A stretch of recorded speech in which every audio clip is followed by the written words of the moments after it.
మేఘన వాళ్ళ బామ్మగారు జగదాత్రి వాళ్ళ ఇంటికి వస్తారు.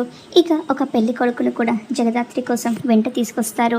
ఇక ఆ అబ్బాయి వచ్చిన తర్వాత నీకు ఈ అమ్మాయిని పెళ్లి చేసుకోవడం ఇష్టమేనా అని ఆ పెళ్లి కొడుకును మేఘన వాళ్ళ బామ్మ అడుగుతూ ఉంటుంది. ఇక ఆ అబ్బాయి నాకు ఇష్టమే ఈ అమ్మాయిని చేసుకోవడానికి అని చెప్తూ ఉంటాడు.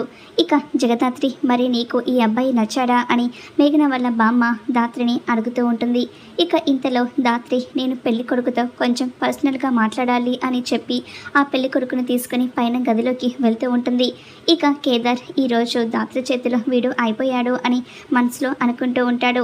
ఇక గదిలోకి వెళ్ళగానే అతను దాత్రితో మాట్లాడుతూ ఉంటే దాత్రి ఒక్కసారిగా అతని చెంప పగలగొట్టేసరికి అతను గిరగిరా తిరిగి కింద పడిపోతాడు.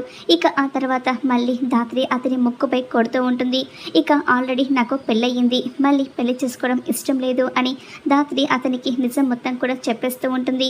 ఇక అతను చెంప మీద చేతులు వేసుకుని కిందకి వచ్చి మేఘన వల్ల బామ్మతో ఇలా చెప్తూ ఉంటాడు.